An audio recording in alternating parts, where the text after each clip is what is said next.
마지막 커플은 광주 커플이고요. 이번 대선은 지난 총선에서 국민의당이 호남을 휩쓸면서 그때 대선이 시작됐다고 생각이 들거든요. 저는 그때 구도가 만들어졌으니까. 근데 이번 19대 대선에서 호남은 그러면 어땠는지 한번 되짚어 보려고 합니다. 노무현과 함께. 참여정부 시절에 인사, 홍보, 행정관 그리고 사회조정 비서관을 지냈던 민영배 광주 광산구청장님 그리고 시민사회 비서관을 지냈던 이영석 광주시당 위원장님 두 분 모시겠습니다.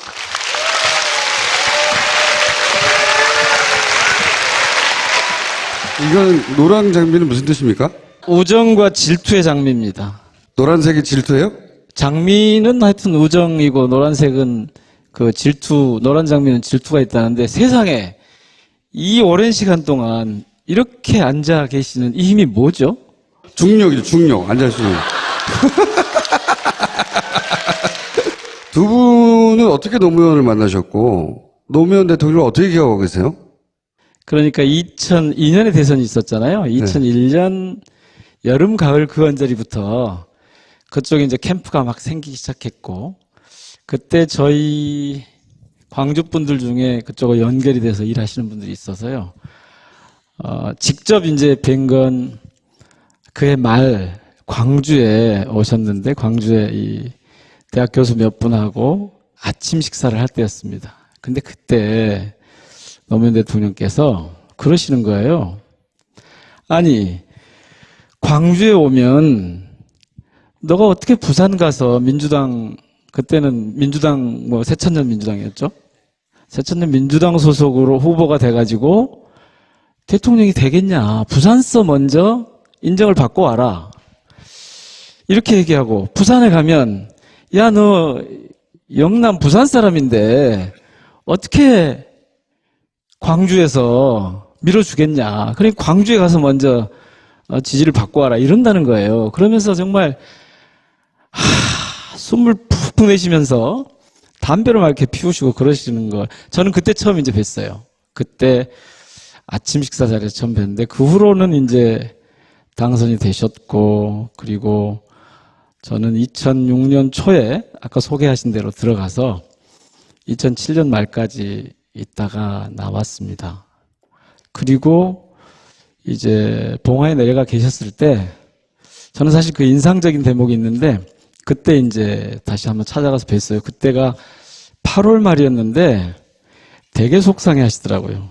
근데 저한테 노무현 대통령은 전체적으로가 아니라 에피소드를 하나 말씀드리면 좀 그 일벌레 같은 분이시더라고요. 그러니까 밥 먹읍시다 그렇게 부르세요. 불러가지고 일을 계속 말씀을 하시는 거예요. 예를 들면 그 당시에는 제가 인사관리 행정관이라고 하는 걸 하고 있었는데 인사 교과서를 써라. 그러니까 관저에서 부르시면 그나마 좀 덜한데 본관에서 부르시면 틀림없이 일입니다. 점심 주겠다 그러시면. 그러니까 식사 자리가 일하러 가는 자리예요, 이게. 그런데 뭐 그날도 점심을 주겠다 그래서 수첩 없이 와도 된다 그래도 다 수첩을 챙겨가지고 갔죠. 식사 시작할 때부터 끝날 때까지 계속 이렇게 말씀을 하시는 거예요. 당신이야 뭐 드시면서 말씀하시고 그렇지만 저희는 또 그러기 쉽지 않잖아요. 근데 이제 그때 저는 지금도 그렇게 구청장 하면서 그 인사 원리를 적용하고 있는데 인사는 적재적소로 하는 게 아니다.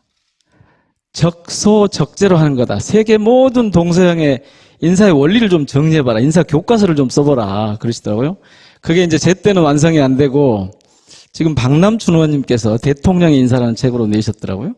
그런데 적재적소가 아니고 적소적재다라는 말씀을 하신 뜻을 이제 생각해보면 정말 정확한 말씀이셨어요. 그러니까 훌륭한 인재가 있으면 거기에 갔다가 그 사람을 어딘가에 갖다 배치하는 게 아니고 어떤 직위에 누군가를 보내려고 하면 사람을 먼저 보지 말고 그 직위에서 필요한 조건을 먼저 분석해봐라. 그 직위에 어떤 과제가 지금 있고 그 직위에 어떤 역량이 필요하는지.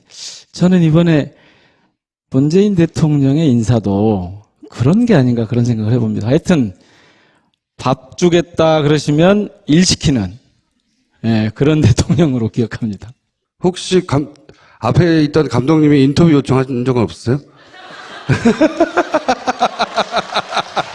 위원장님은 노무현 대통령님하고 어떤 인연이 있으십니까? 예, 뭐 저도 2002년에 노무현 대통령을 뵀는데요. 그때 이제 민주당 경선이 끝났는데 기억해 보면 후단협이라 그래가지고 후보를 흔드는 그런 일들이 많이 난리가 있었습니다. 예, 그래서 한 번은 대통령께 이제 후보께서 광주를 방문하셨는데 그때 저 기억에는 상록회관일 거예요.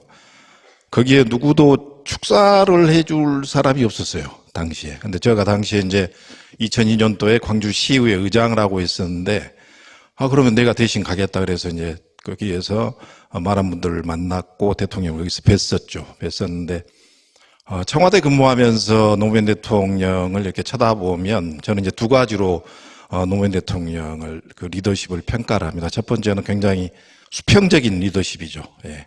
늘 이렇게 눈높이에 키높이에 맞춰주는 리더십. 그래서 그런 부분에서 대단한 장점을 가지고 계시다. 특히 저는 이제 임기 말에 들어가서 청와대에서 비서관을 했는데 지지율이 굉장히 낮았습니다. 낮고 그래서 가끔 저희들이 대통령님께 민생 투어를 좀 하시죠. 그래서 전통시장이나 이런 데를 좀 가보시는 게 어땠습니까? 이렇게 보고를 드리면 내가 한번 움직이면 몇 사람이 고생하는데 이렇게 말씀을 하세요.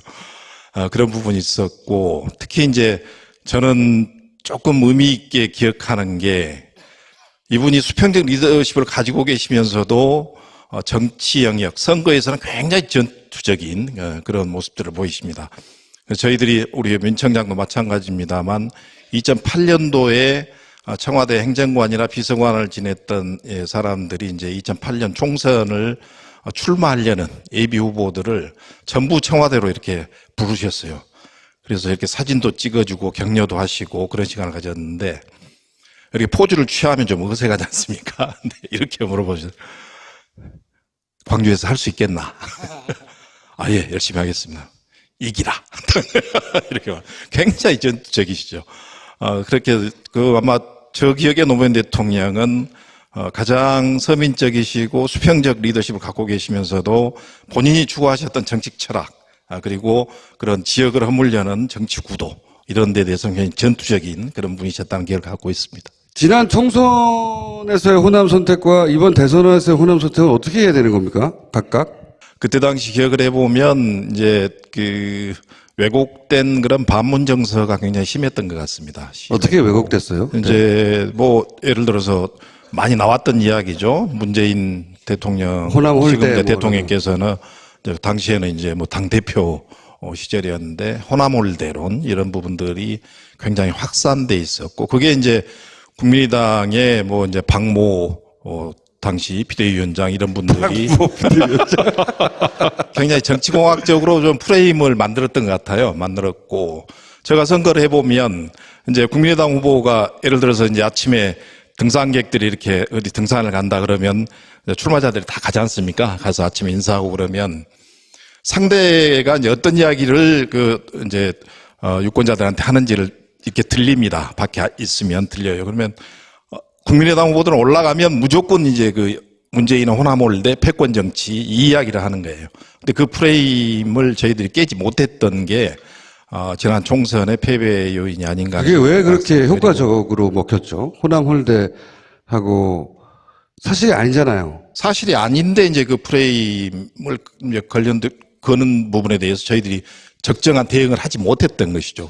그래서 당시에 이제 뭐 여러 가지 노력들을 해봤습니다만 그런 내용들이 굉장히 선거에서 어려움이 있었고 이제 그보다도 더 이제 큰 패배 요인은 제가 볼 때는 김종인 비대위원장의 제일 처음에 국보위 전력 그리고 이제 조금 있다가 나타난 셀프 공천 이런 부분 그리고 저희들이 당시에 북구 가바고 그리고 이제 동남 갑을 공천자를 확정하지 못하고 굉장히 늦게까지 공천을 비워놨었는데 그 부분에 대한 전략 공천이 광주 시민들의 눈높이에 맞지 않았던 것. 그래서 굉장히 그런 부분에 대한 이제 실망들을 많이 하셨던 거죠. 김종인 당시 비대위원장의 그 공천이 당시 광주 혹은 호남의 눈높이에는 맞지 않았었어요? 그런 얘기를 많이 있긴 있었습니다만 실제 광주에서 그렇게 받아들였나요? 처음에는 저희들이 아까 말씀하셨던 그런 이제 호남 홀대나 이런 것 때문에 굉장히 선거가 어려울 것이다 예상을 했었어요.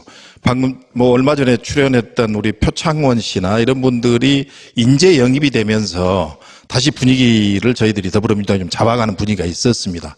그런 분위기가 있다가 아까 제가 말씀드렸던 이제 김종인 비대위원장의 여러 가지 그런 행보들 때문에 굉장히 더불어민주당이 자만하게 비춰진 그런 부분들이 많이 나타났었죠. 그게 뭐 패인이라고 저는 봅니다. 그런 것. 동의하십니까? 그 당시에 인재 영입하고 필리버스터가 있었어요. 그때쯤에는 거의 이제 대등하거나 조금 더 우위에 있는 정도가 됐는데 그 순간에 민주당이 그 순간에 이쪽 그러니까 광주 분들이 보기에 시민들이 보기에는 다시 예전에 그 고질병이 도진 겁니다. 어떻게 하든 광주 편은 우리 거가 될 거다라고 오판을 하더라고요. 그러니까 당시 생각하고 만들었다.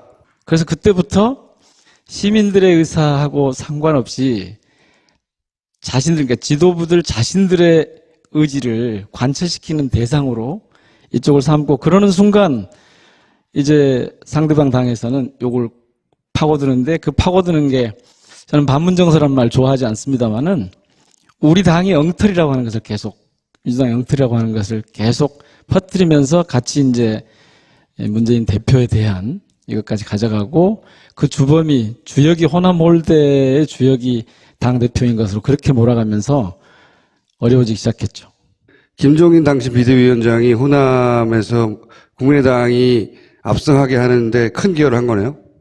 저는 그렇게 생각을 합니다. 굉장히 그러니까 어느 편인지 확인하기 어려울 정도로 구분이 잘 안 될 관점에서는 정도로 적어도. 광주의 관점에서 보면 그렇죠. 예. 그러면은 당시에 이제 문재인 대표를 호남에 가지 말라고까지 얘기했잖아요.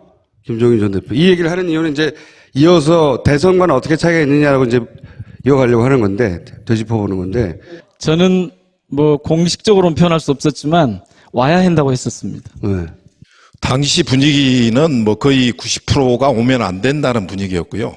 또 일부는 이제 문재인 대표가 와서 진정성을 가지고 이건 뭐 호남 인사 홀대는 이건 사실이 아니다. 그런 부분 좀 밝히고 그리고 광주 시민들에게 그런 모습들을 좀 보이는 게 필요하다. 그런 이야기들이 있었어요. 근데 저희가 현장에서 뛰었던 사람들 입장에서는 그 당시 후보들 입장에서는 거의 뭐 한 70, 80%는 안 오시는 게 좋겠다. 그렇게 말씀을 드렸는데. 근데 실제 왔더니 효과는 네. 어땠어요?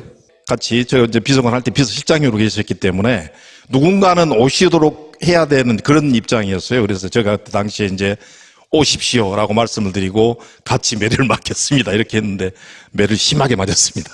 그게 도움이 안 됐어요? 그때 당시? 한 5단계 정도로 저희 당과 후보들에 대한 지지 비율이 바뀌었는데 변화가 있었는데 마지막 단계가 이제 지금 말씀하신 그 대목이거든요. 광주 방문. 살짝 올라간 걸로 나왔습니다. 그러니까 당시 분위기는 민주당조차 혹은 민주당의 후보들조차 그 뭐 반문 정서 혹은 호남 홀대론이 사실이 아니라고 하면서도 거기 압도됐던 거 아니에요? 그 프레임에? 문재인 대표께서 오셔서 이제 그 5.18에서 무릎 꿇고 이렇게 이제 광주 시민들에게 그런 모습을 보였던 부분들은 굉장히 그때는 긍정적인 그런 시민들의 호응을 받았었죠 당시에. 왜 이게 대선에서는 확 뒤집어진 거죠? 이번 대선과 관련돼서는 제가 볼 때는 광주 시민들이 생각할 때 아마 그동안에 87년 직선제가 된 이후에 저희들이 대통령 선거를 지금 7번째 치렀을 겁니다. 근데 그동안에는 광주 시민들의 선택은 굉장히 좀 쉬웠다. 단답형이었다. 그렇게 생각을 갖고 있고 이번 선거가 정말로 광주 시민들께서 어떤 후보가 촛불 민심을 대변하고 그리고 또 광주의 정체성을 담보할 수 있는지 정확히 저는 판단했던 선거다 이렇게 봅니다. 그래서 저희들이 TV 토론이나 그리고 또 문재인 대통령에 대해서 너무나 모르는 부분들이 좀 많이 있었던 것 같아요. 제가 한 가지 예를 들면, 제야 이제 그 원로 인사분들에게 지지를 좀 끌어내기 위해서, 그 민주의 집을 방문을 했었어요. 찾아가서, 원로분들을 찾아뵙고, 이번 대선에서 문재인 후보를 좀 지지해 주십시오라고 이제 가서 인사를 드리는데, 그때까지는 그 원로분들이 결정을 안 하고 계셨습니다. 안 하고 계셨는데, 한참 이제 들어갔더니, 그 원로분께서 이제 앉아봐. 이렇게 말씀하시면서, 안철수는 안 되겠대 그래요. 그래서, 아, 그러세요? 그랬더니, 사드 입장을 바꿔서 문제가 있어. 이렇게 말씀하시면서, 저한테 대뜸, 문재인도 학생운동을 했대? 이렇게 물어보는 거예요. 그만큼, 우리 문재인 후보에 대한 정보들이 그렇게 많이 전달이 되지 않았던 부분들이 있었던 것 같습니다. 그래서 제가 그 자리에서 그렇게 말씀드렸죠. 학생운동뿐만이 아니고 5.18의 당사자십니다. 그리고 당신은 지금 살아계시기 때문에 5.18 이런 신청을 안 하시고 보상 신청을 안 하시고 계십니다. 이렇게 말씀드렸더니 아니 그것은 알고 있고 그러시면서 학생운동을 한 것은 전혀 모르고 있는 거예요. 그래서 그런 부분들이 전체적으로 문재인 후보에 대한 그 정보나 이런 것들이 잘못되어 있는 부분, 또 특히 아까 말씀하셨던 전혀 사실이 아님에도 불구하고 호남 인사 홀대했다 이렇게 또 알려졌던 부분, 이런 부분들에 대한 이제 진실들을 광주 시민이나 전남 도민들이 알게 된 것이죠. 알게 된 것이고. 호남의 민심 혹은 뭐 광주의 민심이 이렇게 예를 들어 여론조사의 지표상으로 확 넘어가게 된 변곡점이 있어요? 무슨 특별한 사건이나?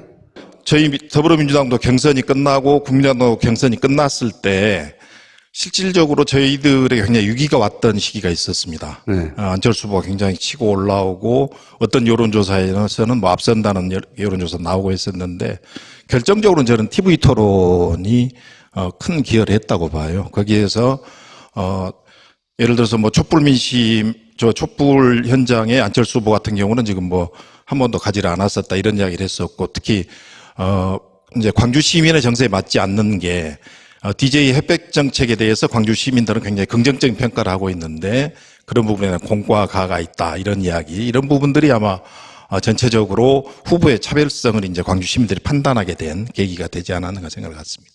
네, 어떤 한계 상황을 돌파해내는 지혜가 있다. 그런데 크게 저는 세 가지 정도로 봅니다. 하나는 두 가지 정도로 보시면 안 돼요? 두 가지로 어떤 후보가 우리 편이냐, 이게 후보가 각 정당의 후보가 결정되는 순간에 저는 판가름이 났다고 보고요. 두 번째는 김정숙 여사님의 노력이 굉장히 컸습니다. 한 7, 8개월. 김정숙 여사가 한 7, 8개월 동안 매주 광주에 내려와서 이렇게 봉사활동을 한 거는 저는 알고 있었어요. 알고 있었는데, 광주에서도 일반적으로 그렇게 알려진 사실이었나요, 그게? 처음에는 언론에 비공개로 다니셨기 때문에 많이들 몰랐었죠. 몰랐었는데 그러니까요. 이제 경선 과정에서 그게 언론에 이제 공개가 됐었습니다. 경선이 시작되면서. 불과 1년 전에 총선에서는 이렇게 결과가 났다가, 대선에서는 이렇게 결과가 나고, 지금은 압도적이거든요. 호남에서 문재인 대통령 지지율 막 95% 그래요. 95%, 96% 빨갱이야. 북한에서 가능한 숫자거든요. 원래 4, 5% 정도는 독도, 한국 겁니까? 물어봐도 아니라는 사람이 5% 정도 나와요. 아니 근데 오늘 갤럽 여론조사 보니까 문재인 대통령 지지율이 88%예요. 전국에서도. 물론 전국적으로 높긴 하지만, 비이성적으로 높긴 하지만, 호남은 이렇게 압도적으로 높단 말이죠. 그러니까 저는 이제 이해하고 싶은 거죠. 최근에 광주 전남 지역, 호남 지역에서 문 대통령의 지지율이 압도적으로 더 높아진 거는 네. 5.18 이후에요. 5.18. 그게 영향을 미쳤나요? 자, 그랬는데요. 저는 총선 때 왜 그랬고, 대선 때 왜 그랬고, 지금 왜 그러냐, 이런 설명을 들어보고 싶은 거죠. 광주 시민들의 쭉 어떤 흐름을 보셔야 되는데, 그 흐름의 근거에는 그냥 표현을 하자면 정당 회귀적 투표 성향이 있습니다. 그러니까 어떤 정당이 호남의 이익을 대변하고 호남의 이 제대로 하느냐, 우리 편이냐를 가리는 기준들이 있는데 그 기준이 굉장히 보편적인 거예요. 그러니까 우리에게 무슨 뭐 자리를 많이 달라, 무슨 예산을 많이 달라 이런 게 아니고 실제로 대한민국의 역사가 바로 가는 방향이 무언가에 대해서 광주 시민들이 응원하는 거죠. 그렇게 돌아간다고 보시면 됩니다. 그러면 총선 때는 국민의당이 바로 가고 있다고 본 거예요? 그때는 국민당이 바로 가는 게 아니라 민주당이 잘못 제 가고 길을 있다. 못 가고 있는 데 대한 그런 회초리였죠. 국민의당이 그러니까 회초리 역할을 한 겁니까? 그리고 이것을 놓치시면 안 되는데 네. 그때 당시에 국민의당과 민주당의 지지율이 광주 같으면 당선자 수로는 소선거이기 때문에 8대 0이지만 55대 45였거든요. 네. 그러니까 그건 뭐냐면 여기 흐르고 있는 기본적인 그런 그 정서가 있는 거죠. 광주는 결코 지역적 이해관계 속에서 움직이는 것이 아니고 대한민국의 역사와 미래에 대해서 전략적인 투표를 한다고 보시면 저는 그게 정확하다고 봅니다. 알겠습니다. 니물리한 행진곡을 저희들이 9년 동안 재창을 못했던 그 아픔이 있는 거거든요. 광주 시민들이.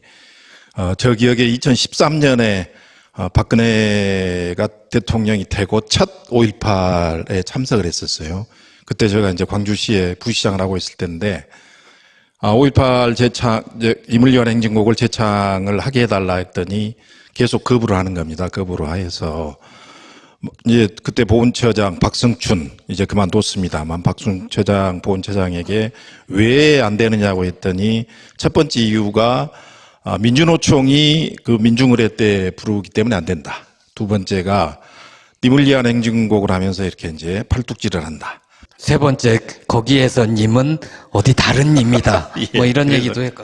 그래서 김정은이라고 그랬죠. 김정은. 거기. 그래가지고 저희들이 그러면 팔을 흔들지 않겠다. 대신 태극기를 들겠다. 이렇게 또 이제 다시 또 보훈처에 이제 이야기를 했어요. 그래서 태극기까지 준비를 했습니다. 2013년 5.18 행사 영상을 보시면 박근혜가 아주 경직된 표정으로 니물리한 행진곡 합창을 할 때 부르지 않고 태극기를 들고 있는 모습을 보실 수 있을 거예요. 그런 응어리들이 저희 광주 시민들에게 남아 있었던 게 이번 37주년 5.18 때 대통령께서 공약했던 대로 5월 9일 당선이 되면 5월 18일 37주년 5.18 광주 민주화운동 기념식장에서 님을 위한 행진곡을 목청껏 광주 시민과 부르고 싶다. 그걸 하셨거든요. 그랬죠? 예. 그게 광주 시민들의 응어리를 한꺼번에 씻어낸 그리고 그런 지지율이 올라간 계기 그런 게 된 것 같습니다. 그 대목은 제가 살짝 보충을 좀 해볼게요. 이렇게 된 겁니다. 두 가지 정도만 한 가지로만. 한 가지로만. 좋습니다. 네. 80년 5.18에서 시작해서요. 욕시방쟁, 김대중, 노무현, 촛불혁명, 그리고 문재인. 이 흐름이 사실 노무현, 문재인 이 두 대통령들이 갖고 있는 이 민주주의의 유전자 계보가 광주 시민들의 그런 지향하고 딱 맞아떨어지는 거거든요. 그러니까 사실 비로소 이제야 광주의 5.18이 제자리를 찾게 된 겁니다. 37년 동안 한때 물론 노무현 대통령에 의해서 상당 정도 이런 부분이 정당화되고 또 뭐 YS 시절에도 이런 데 대한 접근이 있긴 했지만 근본적으로 광주 5월에 대한 평가가 제대로 되면서 이 정부가 5월 광주민중항쟁의 연속선상에 있다라고 하는, 그래서 저는 그 유전자 계보의 일치에서 오는 쾌감이 우리 시민들을 환호하게 만들었다고 보는 거거든요. 그러니까 5.18 기념사가 그냥 기념사가 아니고 그 문장 하나씩 읽어보면 그 이게 안에 그 안에 역사적인 의미가 굉장히 많이 담겨 있는. 그래서 우리 정다 기자 같은 경우에 이거는 그냥 기념사가 아니라 광주 선언이라고 이름 붙일 만하다라고 얘기를 했었죠. 5.18 기념사에서 그렇게 많은 시민들이 눈물을 흘린 적이 없었을 겁니다. 예.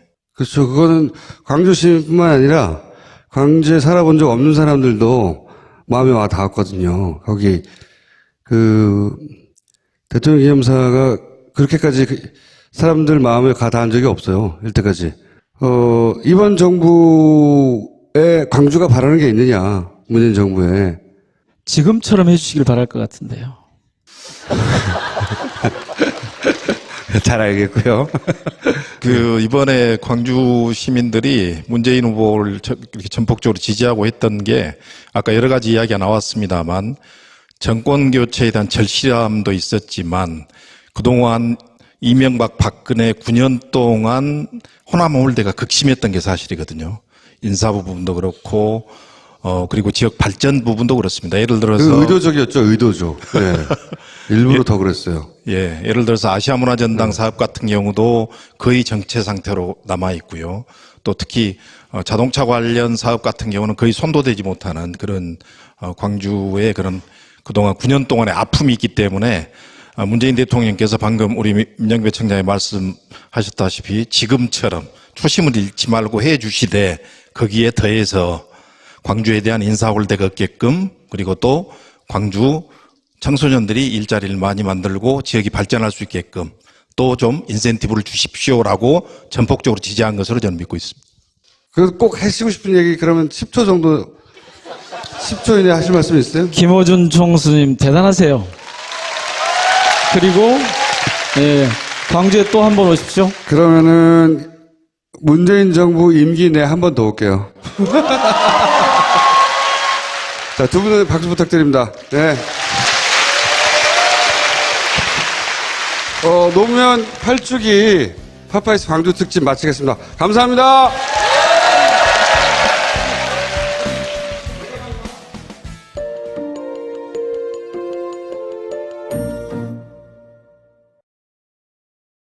대통령께서 그러시는 거예요. 아니, 광주에 오면 너가 어떻게 부산 가서 민주당, 그때는 민주당 새천년 민주당이었죠? 새천년 민주당 소속으로 후보가 돼가지고 대통령이 되겠냐. 부산서 먼저 인정을 받고 와라. 이렇게 얘기하고 부산에 가면 야, 너 영남 부산 사람인데 어떻게 광주에서 밀어주겠냐. 그러니까 광주에 가서 먼저 지지를 받고 와라. 이런다는 거예요. 그러면서 정말 숨을 푹푹 내쉬면서 담배를 막 이렇게 피우시고 그러시는 거. 저는 그때 처음 이제 뵀어요.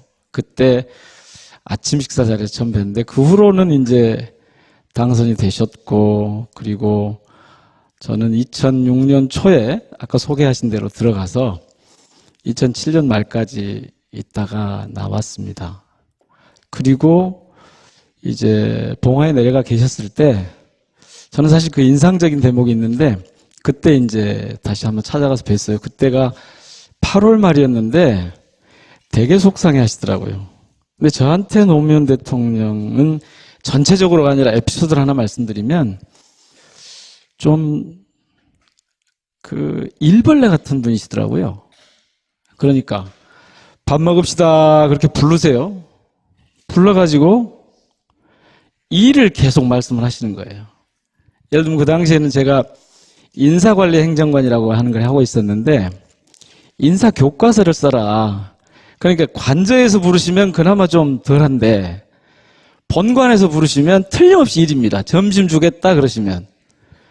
그때 이제 민주당 경선이 끝났는데 기억해 보면 후단협이라 그래가지고 후보를 흔드는 그런 일들이 많이 있었습니다. 네, 그래서 한 번은 대통령께 이제 후보께서 광주를 방문하셨는데 그때 저 기억에는 상록회관일 거예요. 거기에 누구도 축사를 해줄 사람이 없었어요, 당시에. 근데 제가 당시에 이제 2002년도에 광주시의회 의장을 하고 있었는데 그러면 내가 대신 가겠다 그래서 이제 거기에서 많은 분들을 만났고 대통령을 여기서 뵀었는데 청와대 근무하면서 노무현 대통령을 이렇게 쳐다보면 저는 이제 두 가지로 노무현 대통령을 그 리더십을 평가를 합니다. 첫 번째는 굉장히 수평적인 리더십이죠. 예. 늘 이렇게 눈높이에 키높이에 맞춰주는 리더십. 그래서 그런 부분에서 대단한 장점을 가지고 계시다. 특히 저는 이제 임기 말에 들어가서 청와대에서 비서관을 했는데 지지율이 굉장히 낮았습니다. 낮고 그래서 가끔 저희들이 대통령님께 민생 투어를 좀 하시죠. 그래서 전통시장이나 이런 데를 좀 가보시는 게 어땠습니까? 이렇게 보고를 드리면 내가 한번 움직이면 몇 사람이 고생하는데 이렇게 말씀을 하세요. 그런 부분이 있었고, 특히 이제 저는 조금 의미 있게 기억하는 게, 이분이 수평적 리더십을 가지고 계시면서도 정치 영역, 선거에서는 굉장히 전투적인 그런 모습들을 보이십니다. 저희들이 우리 민청장도 마찬가지입니다만 2008년도에 청와대 행정관이나 비서관을 지냈던 사람들이 이제 2008년 총선을 출마하려는 예비 후보들을 전부 청와대로 이렇게 부르셨어요. 그래서 이렇게 사진도 찍어주고 격려도 하시고 그런 시간을 가졌는데, 이렇게 포즈를 취하면 좀 어색하지 않습니까? 이렇게 물어보셔서 광주에서 할 수 있겠나? 아, 예, 열심히 하겠습니다. 이기라. 이렇게 굉장히 전투적이시죠. 그렇게 아마 저 기억에 노무현 대통령은 가장 서민적이시고 수평적 리더십을 갖고 계시면서도 본인이 추구하셨던 정책 철학, 그리고 그런 지역을 허물려는 정치 구도, 이런 데 대해서 굉장히 전투적인 그런 분이셨다는 기억을 갖고 있습니다. 지난 총선에서의 호남 선택과 이번 대선에서의 호남 선택은 어떻게 해야 되는 겁니까? 각각? 그때 당시 기억을 해보면 이제 왜곡된 그런 반문 정서가 굉장히 심했던 것 같습니다. 어떻게 왜곡됐어요? 이제 뭐 예를 들어서 많이 나왔던 이야기죠. 문재인 대통령, 호남 홀대 지금 뭐 대통령께서는 당시에는 이제 뭐 당대표 시절이었는데 호남 홀대론, 이런 부분들이 굉장히 확산돼 있었고, 그게 이제 국민의당의 뭐 이제 박모 당시 비대위원장 이런 분들이 굉장히 정치공학적으로 좀 프레임을 만들었던 것 같아요. 만들었고, 제가 선거를 해보면 이제 국민의당 후보가 예를 들어서 이제 아침에 등산객들이 이렇게 어디 등산을 간다 그러면 출마자들이 다 가지 않습니까? 가서 아침에 인사하고 그러면 상대가 이제 어떤 이야기를 이제 유권자들한테 하는지를 이렇게 들립니다. 밖에 있으면 들려요. 그러면 국민의당 후보들은 올라가면 무조건 이제 문재인은 호남홀대 패권 정치 이 이야기를 하는 거예요. 근데 그 프레임을 저희들이 깨지 못했던 게 지난 총선의 패배 요인이 아닌가. 그게 왜 그렇게 효과적으로 먹혔죠? 호남홀대하고 사실이 아니잖아요. 사실이 아닌데 이제 그 프레임. 그러니까 식사 자리가 일하러 가는 자리예요, 이게. 그런데 뭐 그날도 점심을 주겠다 그래서 수첩 없이 와도 된다 그래도 다 수첩을 챙겨가지고 갔죠. 식사 시작할 때부터 끝날 때까지 계속 이렇게 말씀을 하시는 거예요. 당신이야 뭐 드시면서 말씀하시고 그렇지만 저희는 또 그러기 쉽지 않잖아요. 근데 이제 그때 저는 지금도 그렇게 구청장 하면서 그 인사 원리를 적용하고 있는데, 인사는 적재적소로 하는 게 아니다. 적소적재로 하는 거다. 세계 모든 동서양의 인사의 원리를 좀 정리해봐라. 인사 교과서를 좀 써보라. 그러시더라고요. 그게 이제 제 때는 완성이 안 되고 지금 박남춘 의원님께서 대통령의 인사라는 책으로 내셨더라고요.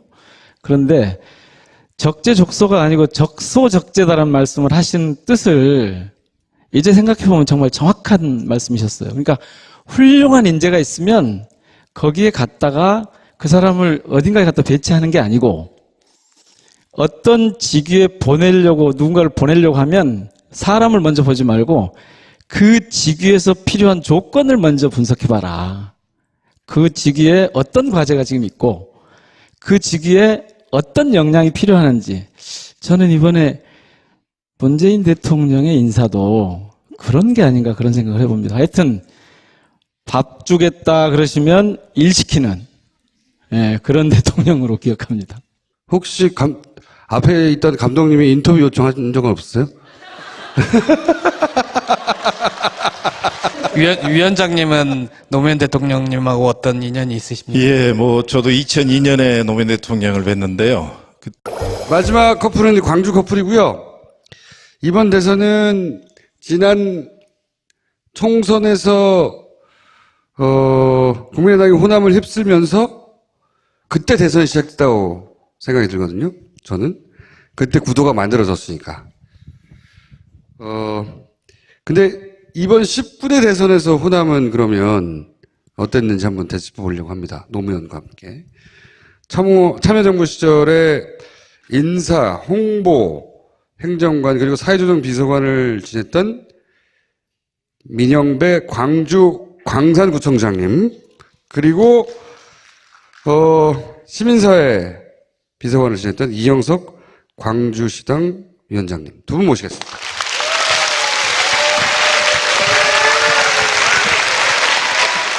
이건 노란 장미는 무슨 뜻입니까?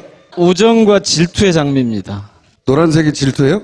장미는 하여튼 우정이고 노란색은 그 질투, 노란 장미는 질투가 있다는데 세상에 이 오랜 시간 동안 이렇게 앉아 계시는 이 힘이 뭐죠? 중력이죠, 중력. 앉아있으면. 두 분은 어떻게 노무현을 만나셨고, 노무현 대통령을 어떻게 기억하고 계세요? 그러니까 2002년에 대선이 있었잖아요. 2001년 여름, 가을 그 언저리부터 그쪽에 이제 캠프가 막 생기기 시작했고, 그때 저희 광주 분들 중에 그쪽으로 연결이 돼서 일하시는 분들이 있어서요. 직접 이제 뵌 건 그해 말 광주에 오셨는데, 광주에 이 대학 교수 몇 분하고 아침 식사를 할 때였습니다. 근데 그때 노무현 대통령